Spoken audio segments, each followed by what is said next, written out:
Bismillahirrahmanirrahim. Assalamualaikum warahmatullahi wabarakatuh. Alhamdulillahirabbil alamin wa bihi nasta'in wa la umuri dunya waddin. Wassalatu wassalamu ala asrofil anbiya'i wal mursalin wa ala alihi wa sahbihi ajma'in. Rabbi israhli sadri wa yassirli amri wahlul 'uqdatam bil lisani yafqahu qawli. Amma ba'd. Kami dari kelompok 8 akan menjelaskan mengenai makalah yang kami buat, yakni metode istinbat dari segi bahasa 2, yakni mutlak, muqayyah, mujmal, mubayyan, zahir, dan muawal. Yang beranggotakan yang pertama yaitu Laila Karima, yang kedua Muhammad Izar, yang ketiga ada Ihda Ayunil, yang keempat ada Aulia Wida, dan kelima ada Faisal Ahmad Al-Azhar. Berikutnya mengenai materi pertama akan disampaikan oleh Mas Faisal. Untuk tempat kami persilahkan.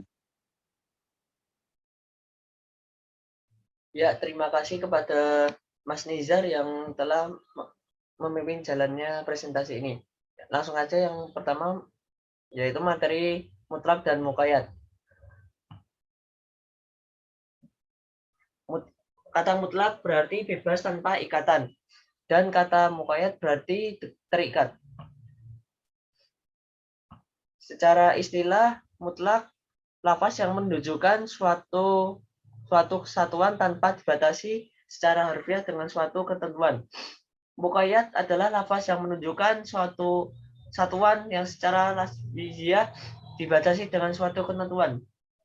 Kaidah usul ayat yang bersifat mutlak harus dipahami secara mutlak selama tidak ada dalil yang membatasinya. Contoh Quran surat Al-Baqarah ayat 234. Kata azwaja adalah lafaz mutlak karena tidak membedakan apakah wanita itu sudah pernah digauli oleh suaminya atau belum.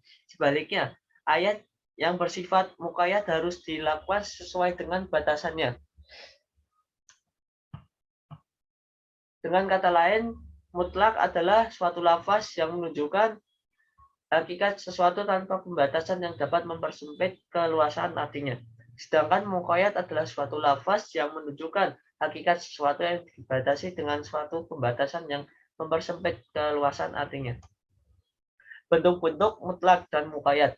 Kaidah lafaz mutlak dan muqayyad dibagi dalam 5 bentuk. Suatu lafaz dipakai dengan mutlak pada suatu nas, sedangkan pada nas lain digunakan dengan muqayyad. Keadaan itlaq dan taqyid bergantung pada sebab hukum. Yang kedua, lafaz mutlak dan muqayyad berlaku sama pada hukum dan sebabnya. Yang ketiga, lafaz mutlak dan muqayyad yang berlaku pada nas itu berbeda, baik dalam hukumnya ataupun sebab hukumnya. Yang keempat, mutlak dan muqayyad berbeda dalam hukumnya, sedangkan sebab hukumnya sama. Yang kelima, mutlak dan muqayyad sama dalam hukumnya, tapi berbeda dalam sebabnya.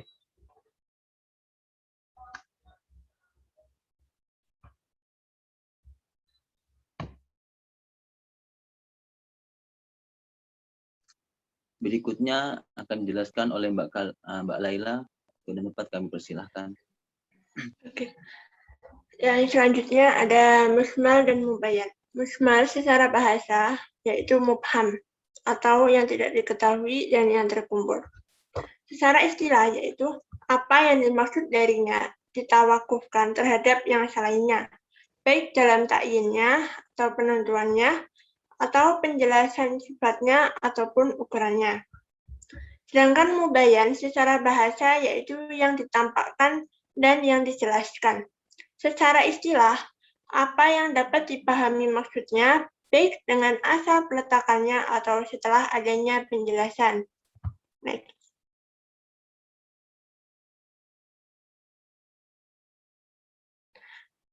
Musmal berarti menghimpun atau al-jam'ul, yang juga berarti al-musahal, yaitu kesimpulan. Secara istilah terminologi, musmal berarti sesuatu yang menunjukkan terhadap beberapa makna lebih dari satu makna yang tidak ada kelebihan atau keutamaan bagi salah satu dari makna-makna itu terhadap makna yang lainnya.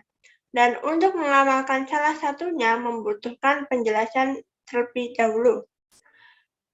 Sedangkan mubayyan yaitu lafaz mujmal yang disertai dengan penjelasan tentangnya, baik yang berhubung maupun yang terpisah.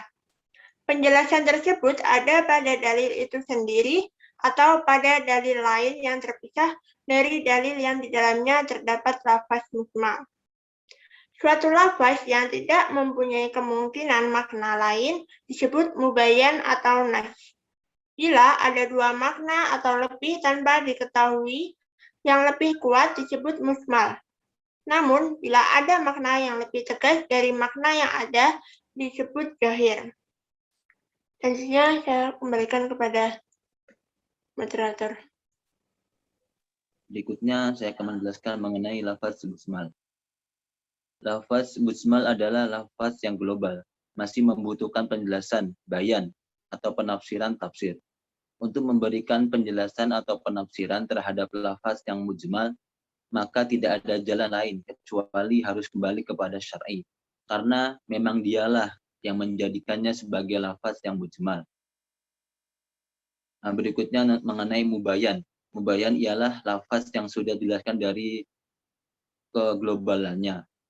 Klasifikasi mubayyan berdasarkan sumber yang menjelaskan. Yang pertama mengenai mubayyan muttasil adalah mujmal yang disertai penjelasan yang terdapat dalam satu nas. Misalkan dalam surat An-Nisa ayat 176, lafaz kalalah adalah mujmal yang kemudian dijelaskan dalam satu nas. Mereka meminta fatwa kepadamu tentang kalalah. Katakanlah, Allah Subhanahu wa Ta'ala memberi fatwa kepadamu tentang kalalah, yaitu jika seseorang meninggal dunia dan ia tidak mempunyai anak dan mempunyai saudara perempuan, maka dan seterusnya, kalalah adalah orang yang meninggal dunia yang tidak mempunyai anak. Maka inilah yang diambil oleh Umar bin Khattab bahwa kalalah adalah orang yang tidak mempunyai anak. Berikutnya mengenai mubayyan munfasil adalah bentuk mujmal yang disertai penjelasan yang tidak terdapat dalam satu nas. Dengan kata lain, penjelasan tersebut terpisah dari dalil mujmal. Bisa berupa yang pertama dari ayat Al-Quran yang lainnya. Misalnya dalam surat Al-Imran ayat 7 yang berbunyi, وَمَا يَعْلَمُ تَأْوِيلَهُ إِلَّا اللَّهُ وَالرَّاسِخُونَ فِي الْعِلْمِ يَقُولُونَ آمَنَّا بِهِ كُلٌّ مِنْ عِنْدِ رَبِّنَا. Kalimat Allah dan orang-orang yang mendalam ilmunya adalah mujmal karena ambiguitas huruf waw yaitu kata dan bisa berkonotasi kata penghubung athaf atau kata depan permulaan kalimat baru istinaf. Jika kata dan dianggap sebagai kata penghubung, maka konotatif kalimat tersebut adalah hanya Allah Subhanahu wa Ta'ala dan orang-orang yang mendalam ilmunya yang mengetahui takwilnya. Namun, jika kata dan dianggap sebagai permulaan kalimat baru, maka konotasinya adalah hanya Allah yang mengetahui takwilnya. Sedangkan orang-orang yang mendalam ilmunya yang notabene tidak tahu takwilnya berkata, kami beriman kepada ayat-ayat yang mustasyabih. Hal ini memerlukan penjelasan, maka penjelasannya tidak terdapat dalam satu nas. Di antaranya di surat An-Nahl ayat 89, yang artinya kami turunkan kepadamu Alkitab Al-Quranul Karim untuk menjelaskan segala sesuatu. Yang kedua dari sunnah hadis.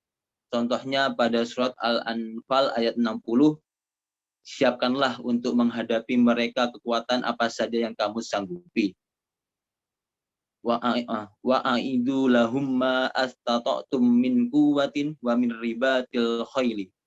Kata kekuatan pada ayat di atas masih mujmal. Yang penjelasannya ada datang dari sunnah, yaitu hadis riwayat Muslim dari Uqbah bin Amri. Saya mendengar Rasulullah SAW bersabda, sementara itu beliau masih berada di atas mimbar. Siapkanlah untuk menghadapi mereka kekuatan apa saja yang kamu sanggupi. Ingatlah, sesungguhnya kekuatan itu adalah panah. Ingatlah, sesungguhnya kekuatan itu adalah panah. Berikutnya akan disampaikan kepada Mbak Ida, waktu dapat kami persilahkan. Definisi dhohir. Dhohir menurut istilah usul fikih adalah al-mutaraddidu baina amrayni huwa fi adihima adharu. Artinya, kuragukan di antara dua perkara atau dua lafaz, sedangkan salah satunya adalah lebih jelas. Maksudnya adalah suatu lafaz yang bisa diartikan dengan dua makna, tetapi tinjauan dari segi bahasa menunjukkan bahwa salah satu maknanya artinya lebih jelas atau lebih menonjol pada lafaz tersebut daripada makna lainnya. Al-Bazdawi memberikan definisi dhohir sebagai berikut. Ismun likulli kalamin dohurun al-muradu bihi lisami'i bisighotih. Artinya, suatu nama bagi seluruh perkataan yang jelas maksudnya bagi pendengar, melalui bentuk lafaz itu sendiri. Definisi yang lebih jelas dikemukakan oleh Al-Sarhsi. Ma yu'raful muradu minhu binafsi sami'i min ghairi ta'allumi. Artinya, sesuatu yang dapat diketahui maksudnya dari pendengaran itu sendiri tanpa harus dipikirkan lebih dahulu. Dari definisi di atas dapat kita ketahui bahwa yang dimaksud dengan dhohir itu adalah suatu lafaz yang dengan mendengarkan lafaz itu, pendengar bisa langsung mengerti apa maksudnya tanpa perlu berpikir dan tidak bergantung kepada penunjuk lain. Hukum dhohir. Yang dimaksud dengan hukum dhohir adalah dalam hal bagaimana kita boleh atau harus berpegang pada makna yang dhohir, dan dalam keadaan bagaimana pula kita boleh meninggalkan arti dhohir. Para ulama usul fikih memberi hukum tentang pemakaian lafaz dhohir sebagai berikut. Adz-dhohiru dalilu syar'iyyun yajibu ittiba'uhu illa ayyadulla ala khilafih. Artinya, dhohir itu adalah dalil syar'i yang wajib diikuti kecuali terhadap dalil yang menunjukkan lain daripadanya. Maksudnya adalah apabila tidak terdapat alasan yang kuat untuk mendorong pentakwilan sesuatu lafaz, maka lafaz dhohirnya yang dipakai sebagai dalil yang wajib kita ikuti. Contoh lafaz dhohir. A'udzu billahi minasyaitonir rajim. Alladzina yaquluna riba la yaqumuna illa kama yaqumul ladzi yatakhabbathu syaitanu minal mas. Dzalika bi annahum qalu innamal bai'u mithlu riba wa ahallallahu al-bai'a wa harrama riba. Faman ja'ahu mau'izatun min rabbih fantaha falahu ma salaf wa amruhu ila Allah wa man 'ada fa ulaika ashabun nari hum fiha khalidun.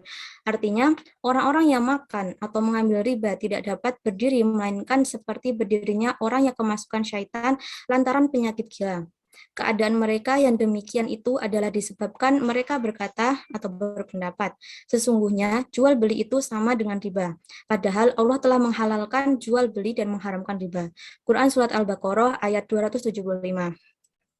Ayat ini datang menurut konteks kalimatnya untuk mengharamkan riba dan untuk menjelaskan perbedaan antara riba dan jual beli. Akan tetapi, dari dhohir lafadznya mengandung pengertian diperbolehkan jual beli. Saya kembalikan kepada moderator. Berikutnya kepada Mbak Wida mengenai definisi mu'amal, dan kami persilahkan. Selanjutnya yaitu definisi mu'awwal. Mu'awwal menurut kamus istilah fikih adalah memindahkan makna lafaz atau zohir Al-Quran kepada yang mungkin dapat diterima oleh akal dari makna harfiahnya. Pengertian mu'awwal dalam penggunaan istilah adalah suatu usaha untuk memahami lafaz-lafaz atau ayat-ayat Al-Quran melalui pendekatan memahami arti atau maksud sebagai kandungan dari lafaz itu.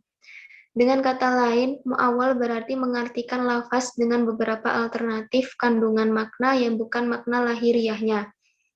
Bahkan penggunaan secara masyhur kadang-kadang diidentikan dengan tafsir. Selanjutnya, hukum mu'awwal.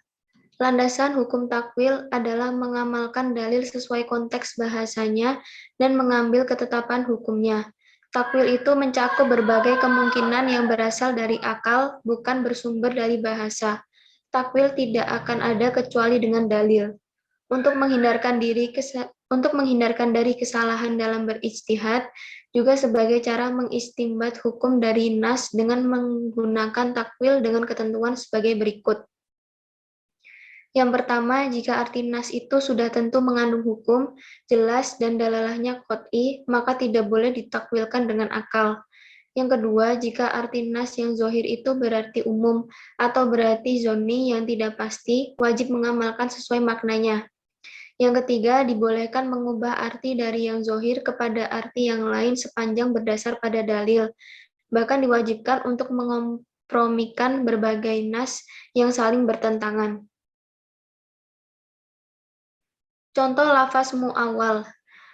Was-samaa'a banainaha aidin wa inna lamusiun, yang artinya dan langit itu kami bangun dengan kekuasaan kami. Quran Surat Az-Zariyat ayat 47.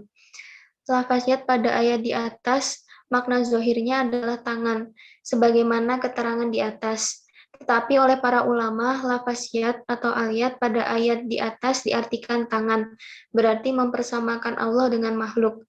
Sedangkan Allah tidak mempunyai kesamaan terhadap sesuatu pun sebagaimana difirmankan dalam Al-Quran yang berbunyi, Laisa kamitslihi sayyi'un, yang artinya tidak ada satupun yang menyerupainya. Quran Surat Asy-Syura ayat 11. Oleh karena itu, maka ditakwil arti tangan menjadi kekuasaan. Perubahan arti yang demikianlah yang dinamakan takwil. Saya kembalikan ke moderator. Terima kasih kepada kawan-kawan yang telah mempresentasikan makalah yang kita buat. Dan kami dari kelompok 8 memohon mengucapkan terima kasih. Jika ada kesalahan, kami meminta maaf sebesar-besarnya.